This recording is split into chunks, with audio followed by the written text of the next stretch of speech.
Morning 8th class. आज subject SST में हम जियोग्राफी का chapter second natural resources and land soil water and wild life को आज हम कंप्लीट करने जा रहे हैं। जो हमारे पॉइंट्स रह गए मैंने वो पॉइंट्स यहाँ पे लिख दिए हैं, तो पॉइंट्स आज पढ़ेंगे हम। और 6 हार्ड वर्ड्स दिए मैंने आपको, 6 हार्ड वर्ड्स की आपको वर्डिंग फाइंड करनी है। इनकी मीनिंग पहले आपको इंग्लिश में लिखनी है, फिर उसके बाद आपको उसकी हिंदी में भी लिखनी है। अब मैं आपको टॉपिक शुरू करने जा रहा हूँ। सबसे पहले इकोसिस्टम से स्टार्ट होने जा रहा है।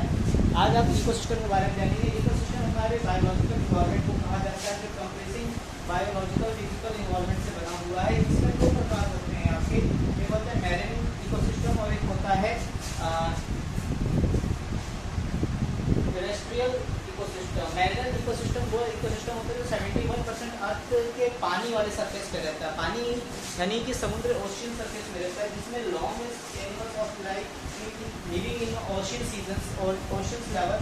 वहाँ पे जीव जंतु जैसे जो पानी के हैं, मछली हो गई, मछली कई कई स्पीसीज हैं, शार्क हो गई, आपकी वेल फिश हो गई, आपकी कई सारी फिशेस हो गई, वो हो गए। और जो सी एनिमल्स हैं पूर्ण रूप से उनको कहा जाता है।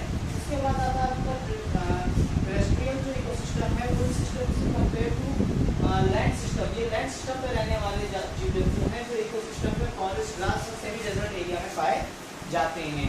अब आता है आपका फॉरेस्ट। जंगल क्या है? जंगल एक ऐसी जगह जो पूरी हरियाली से भरी हुई, जानवरों से भरी हुई एक ऐसी जगह जो जहाँ पर कह सकते हैं कि यहाँ पे कई प्रकार की बायोस्फीरिक एरिया हो सकती है, फोटोसिंथेटिक प्रोसेस हो सकते हैं, जहाँ पे वाइल्ड लाइफ की एक अलग प्रोसेस कह सकते हैं जो कि यहाँ पर होता है। Most of the productivity of plant trees and forest level, यह तो जितने ज़्यादातर प्लांट्स ट्रीज जो ज़्यादातर आपको दिखते हैं वो फॉरेस्ट लेवल के होते हैं। Leave in green plant production of food growth and ecosystem, ये सारी चीज़ें इकोसिस्टम से जुड़ी हुई है, अलग अलग प्रकार से जुड़ी हुई है, जो कि पूर्ण रूप से काम कर रही है इकोसिस्टम के अनुरूप है। और यहाँ पे बताया जा रहा है आपको कई प्रकार के इकोसिस्टम के बारे में जो इकोलॉजिकल सिस्टम होते हैं, जो इकोलॉजिकल सिस्टम होते हैं, जैसे कि आपकी मोस्टली ऐसी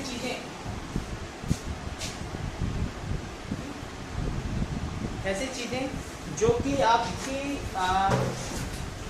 प्राकृतिक चीज़ों से जुड़ी हुई है, जैसे कि आपके वहाँ पे फॉरेस्ट एजुकेशन में अगर आप देखें तो डिवाइड करके डिफरेंट टाइप्स में आपके कैरेक्टरिस्टिक को, जैसे कि मोस्टली आप प्रोडक्टिविटी आप देखेंगे फॉरेस्ट में लीव्स करती है, ग्रीन प्लांट प्रोडक्शन होता है, foods photosynthetic process sunlight energy को यूज़ करके करते हैं, ट्रेवलिंग फ्रॉम अदर स्पीसीज में अगर देखें लैंड लाइफ में जैसे जानवर वगैरह हो गए, क्लाइमेटिकल चेंजेस हो गए, ये सारी चीज़ें वहाँ की एक नेचुरल बायोस्फीयर चीज़ें कही जाती हैं। उसके बाद आता है टाइप्स ऑफ फॉरेस्ट। कई प्रकार के टाइप्स ऑफ फॉरेस्ट होते हैं, जैसे कि ग्रीन फॉरेस्ट होता है और आपका स्पिरुल फॉरेस्ट होता है। ग्रीन फॉरेस्ट क्या एक तरीके से हरा भरा घासों से भरा हुआ, बड़ी घास होंगी, छोटे छोटे पेड़ होंगे वहाँ पे, वो हरे एक ग्रीन फॉरेस्ट कहा जाता है। और स्पिरुल फॉरेस्ट में यानी घना हुआ, जहाँ पे फंगीज और इन सब चीज़ों का भी थोड़ा बहुत रूप देखा जा सकता है, जिसमें ऊष्मा, जिसमें वाष्प का रूप दिखा जा सकता है, वाष्प प्रोसेशन ज़्यादातर देखा जा सकता है, टेम्परेचर डिपेंडेंट होता है। ग्रास लैंड और डेजर्ट के बारे में बात करें तो ग्रास लैंड वो एरिया होता है जहाँ पे हर जगह घास ही घास चाहिए रहता है, पहाड़ी से लेकर के ऊपरी हिस्सा पूरा घास से भरा होता है। और डेजर्ट एरिया की बात करें जहाँ पे रेतीला स्थान होता है, हर पूरे दुनिया में सबसे बड़ा रेगिस्तान का इलाका सहारा डेजर्ट है। और सबसे बड़ा ग्रासिकल लैंड भी आपका इधर साइड साउथ अफ्रीका साइड इसमें मिलता है। साथ ही साथ अगर हम इसके आगे पढ़ें तो सेमी डेजर्ट जो एरिया है दो प्रकार में बटा हुआ है, एक सेमी डेजर्ट और एक डेजर्ट। सेमी डेजर्ट वो एरिया होता है जहाँ पे और सेमी डेजर्ट होता है, और जहाँ पे डेजर्ट एरिया होता है रिवर्सिंग और वेरी लो रेनफॉल, वहाँ पे बारिश की कमी बहुत ज़्यादा होती है। जो डेजर्ट एरिया होता है, एक सेमी डेजर्ट एरिया होता है जहाँ पे थोड़ा ज़मीन होगी, थोड़ी सी रेतीला इलाका होता है। जैसे राजस्थान का इलाका हम कह सकते हैं, पूर्ण रूप से रेतीला नहीं है, कई कई जगहों पे रेतीला, कई जगहों पे सामान्य है, तो ऐसे इलाके हो गए। तो और एक कुछ ऐसे इलाके थे वो पूरे तरीके से रेगिस्तान में मिले हुए होते हैं, जैसे सहारा डेजर्ट है पूरा रेगिस्तान से, वहाँ पे पानी की जो बारिश होती है बहुत कम होती है, वेरी लो रेनफॉल होता है वहाँ पे। अब आते हैं आगे बात करते हैं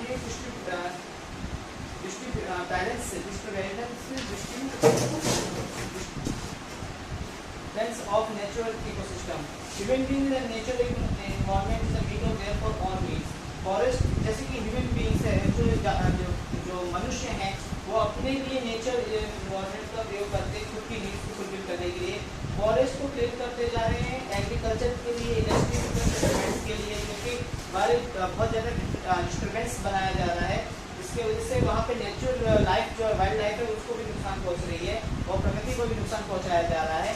उसी प्रकार से आगे बताया जा रहा है जैसे एक्सोटिक स्पीसीज जो हैं, जो बहुत इंपॉर्टेंट स्पीसीज हैं, उनको भी हार्मफुल पहुँचाया जा रहा है। नेटिव प्लांट्स हो गए, एनिमल्स हो गए, जो बहुत ज़्यादा कम मात्रा में हमारे पृथ्वी पे रह गए, उनको भी नुकसान पहुँचा है। इसकी वजह से पॉल्यूशन बढ़ता जा रहा है, ग्लोबल वार्मिंग की मात्रा बढ़ रही है। अगर पेड़ पौधे घटते चले जा रहे हैं, ग्लोबल वार्मिंग की मात्रा बढ़ रही है, लोगों को सांस लेने इस तरह कई प्रकार की बीमारियां हो रही है, तो ये सारी चीज़ें भी इससे जुड़ी हुई हैं। फिर आता है कंजर्वेशन ऑफ इकोसिस्टम। हम कंजर्वेशन कैसे कर सकते हैं इकोसिस्टम पे? तो हमारे तो गवर्नमेंट ऑफ यूनाइटेड नेशन जो है उसने पास किया है एक लॉ फॉर जो deforestation and cleaning of animals का जो लॉ है, इसके अंतर्गत में जो चीज़ें जीव जंतु को नुकसान पहुंचाती है उसके ऊपर कानूनी रूप से कार्रवाई की जा सकती है। हर एक देश में है वो चीज़ें। उसके साथ ही साथ ये भी पॉल्यूशन कंट्रोल और बायोस्फीयर रिजर्व और नेशनल पार्क बनाने का भी सजेशन और सिक्योरिटीज दी गई है इसके ऊपर। जैसे कि आप एनिमल के लिए सिक्योरिटीज बनाई गई, जैसे पहले लॉयंस की और टाइगर्स की अंधाधुंध मार हो रही थी, उनको किल किया जा रहा था, उनका शिकार किया जा रहा था। तो सब चीज़ों को रोकथाम करने के लिए उसके लिए भी सरकार ने कई प्रकार की पॉलिसीज लगाई थी। सेफ टाइगर पॉलिसी आई थी जिसमें टाइगर्स को सेव किया जा रहा था। अब टाइगर स्पीसीज बढ़ गई है, टाइगर्स ज़्यादा हो गए, बंगाल टाइगर्स हो गया, कई सारे ऐसे टाइगर स्पीसीज हैं जो अब बढ़ती जा रहे हैं। तो ये सारी चीज़ें सरकार की कड़ेपन और उनकी द्वारा ही हुआ, क्योंकि ये सारे जीव जंतु बहुत इंपॉर्टेंस रखते हैं। तो फिर सब कंट्रोल ऑफ पॉल्यूशन को कंट्रोल के लिए भी गवर्नमेंट ने कई तरीके दिखाए, जैसे दिल्ली में और इवेंट प्रोसेस चलता है। इस प्रकार की चीज़ों से क्या होता है, ऑर्डिनरी गाड़ियों से जिस दिन और पोल्यूशन उसमें और भी गाड़ियाँ चलती हैं नंबर की, और इवन वाले दिन इवन नंबर प्लेट वाली गाड़ियाँ चलती हैं। तो इस प्रकार से भी पॉल्यूशन पर कंट्रोल किया जाता है। फॉरेस्ट इंडस्ट्रियल सेक्टर को कम से कम पॉल्यूशन करने की सलाह दी जाती है। इस तरीके की चीज़ें से हमारे इकोसिस्टम को कंजर्वेशन करने का कार्य चल रहा है। अब आगे बढ़ते हैं हम wild life and resources. Wild life क्या है? What is wild life? Wild life वो है जो जंगली जीव जंतुओं से बना बना है, वेजिटेशन से बड़ा बना है, नेचुरल वेजिटेशन से बड़ा बना है, फूड स्टेबिलिटीज और हेबिलिटीज एनिमल्स और ये सारे जीव जंतु जहाँ स्पीसीज मिलते हैं उसको वाइल्ड लाइफ स्पीसीज कहा जाता है। ये डिफाइन किया जा सकता है कई प्रकार के, जिसमें स्पीसीज आपको बर्ड, फिश, एनिमल्स, इसके अलग अलग स्पीसीज मिल सकती हैं। कई प्रकार की चीजें जो एंडेमिक एनिमल्स हैं, कुछ ऐसे एनिमल्स हैं जो पानी में नहीं जमीन पे रहते हैं, लिविंग हो। आपके कुछ ऐसे नेशनल पार्क बनाए गए हैं जो मैनेज एनिमल्स के लिए बनाए गए हैं, जैसे कि आसाम, केरला, कर्नाटक में एलिफेंट्स के लिए बनाया गया है। राजस्थान एरियाज में भी बनाए गए हैं रेनोज और एक्रोसिस के लिए। आसाम में भी, बंगाल में भी टाइगर्स वगैरह के लिए बनाए, पैडल्स के लिए बनाए गए। गुजरात में भी टाइगर्स के लिए बनाया गया है। तो इस तरीके से कई सारे पार्क और इस तरह की चीज़ों को तैयार करके हम जानवरों को। अब अगला टॉपिक है आपका इंडियन वाइल्ड लाइफ से मतलब ऊपर के अब आता है depredation of wild life. Wild life को डिप्रेडेशन करना यानी कि पॉपुलेशन और राइज करना एनिमल्स की, लैंड फॉर्म की और उन वाइल्ड लाइफ एनिमल्स की और ह्यूमंस की जो कि वहाँ पे बिलोंग करते हैं, वो चीज़ें जो हैं उनकी इम्पोर्टेंस को समझना। Today 77 mammals and 21 species and 40 species of a bird and 3 albinos ticks of the extinction tiger, lawrence, saints, manitou। ये सारी चीज़ें यहाँ पे जगहों के बारे में बताया जा रहा है कि जगह जगह पे जो स्पेसीज आपको मिलते हैं, अलग अलग जीव जंतु जो स्पेसीज हैं उसके बारे में बताया जा रहा है। हम इसको डिस्ट्रीब्यूशन ऑफ हैबिट्स के अकॉर्डिंग भी दे सकते हैं कि कौन सी चीज़ किस जगह पे रहना पसंद करते हैं। जैसे कुछ फॉरेस्ट ग्रासलैंड के हैं, ग्रासलैंड में रहने वाले जीव जंतु अलग होते हैं। लिमिट ऑफ पॉपुलेशन को आपको देखेंगे तो ह्यूमन बींग्स की सबसे ज़्यादा फैली है, इसकी वजह से वेजिटेशन कंजर्वेशन जो है वो बढ़ा है। इसके बाद डिसीजेज ऑफ कई चीज़ों के बारे में इसमें बताया गया है, आप उस चीज़ को अपने आप से रीड कर लेंगे। उसके बाद बताया जाता है significance of forest and wild life. जैसे बायोमास, बायोमास यानी कि अर्थ है कि living formation of food chain, जो कि बायोमास एक फूड चेन को कहा जा रहा है जो फूड चेन के अंतर्गत चलता है। स्पीसीज डिस्ट्रीब्यूशन, अलग अलग स्पीसीज अलग अलग प्रकार में अर्थ में डिस्ट्रीब्यूट किए, जैसे both of plants and animals species in the present in the earth. Are surrounding ours. जैसे कि हम अपने आसपास में कई सारे प्रकार के जीव जंतु की स्पीसीज को देखते हैं, जैसे कि पीपल का पेड़ है तो किसी जगह पे बरगद का पेड़ है, तो ये स्पीसीज है पेड़ों की। उसी तरीके से हम डॉग्स में देखते हैं, कई कई अलग ब्रीड के डॉग्स आपको दिखते हैं, कहीं पे आपको जर्मन शेफर्ड दिखता है, कहीं पे लोकल डॉग्स दिखते हैं, कई अलग अलग प्रकार के डॉग्स आपको दिखते हैं। इसी प्रकार से टाइगर्स लॉयंस में भी कई स्पीसीज आते हैं, कोई ग्रास लैंड पे रहने वाला टाइगर्स होते हैं, या फिर कोई आइसलैंड्स पे, यानी कि जहाँ पे आपके आइसलैंड्स है वहाँ पे रहने वाले जीव जंतु होते हैं, तो इनके अलग अलग स्पीसीज हैं। डाइवर्सिटी ऑफ फ्लोरा एंड फंगा जैसे एरिया हमारे देश के अंदर 47,000 स्पीसीज प्लांट के पाई जाती हैं ऐसे एरिया में जहाँ पे फ्लोरा और फंगस एरियाज पाया जाता है। फिर उसका रिसोर्स वैल्यू हमारे यहाँ मेडिसिन, हर्बल, पेपर्स, फ्लावर्स और सबकी एक रिच वैल्यू है, लेकिन उसी से देखभाल भी करना हमारे लिए इम्पोर्टेंट है।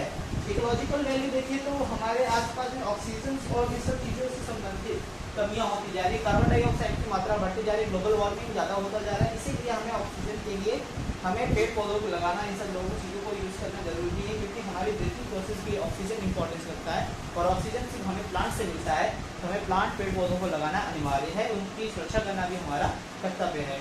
अब आपका लास्ट टॉपिक है फॉरेस्ट कंजर्वेशन। फॉरेस्ट कंजर्वेशन में आपको बताया जा रहा है कि हम फॉरेस्ट को कैसे बचा सकते हैं।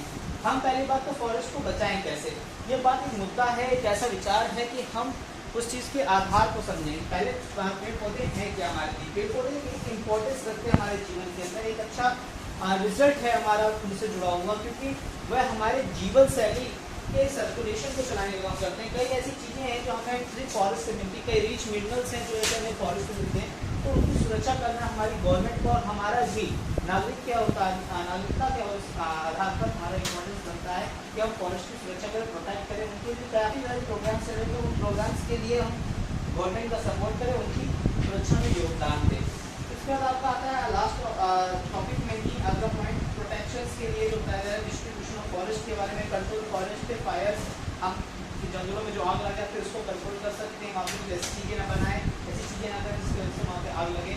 फिर कंजर्वेशन ऑफ रिस्पेक्टिव डिसीजेस और जो ये सारी चीज़ें होती हैं, प्लांट्स की जो फॉरेस्ट में जो मात्रा है उसको बढ़ाएं, जिसकी वजह से हमारे पास वहाँ पे ज़्यादा हरियाली हो।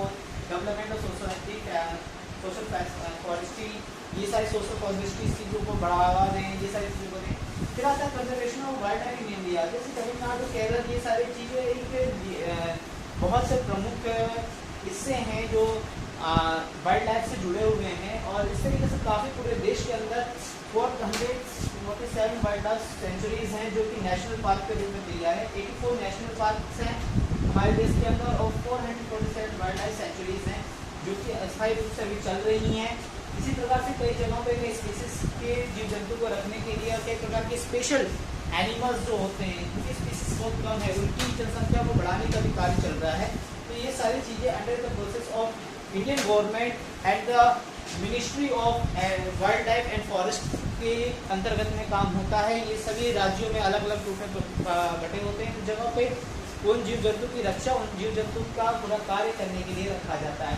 आज आपको ये चैप्टर कंप्लीट होता है 8th क्लास, और इसके बाद अब अगला चैप्टर हम लोग नेक्स्ट क्लास में पढ़ेंगे। तब तक में आप इस चैप्टर को पूर्ण रूप से अच्छे से पढ़ लेंगे, वर्ड मीनिंग्स कंप्लीट कर लेंगे, क्वेश्चन आंसर आजकल में आपको प्रोवाइडेबल हो जाएंगे आपके उस पर व्हाट्सएप ग्रुप पे, और आप लोग इस चीज़ को अच्छे से रीड कर लेंगे, समझ लेंगे।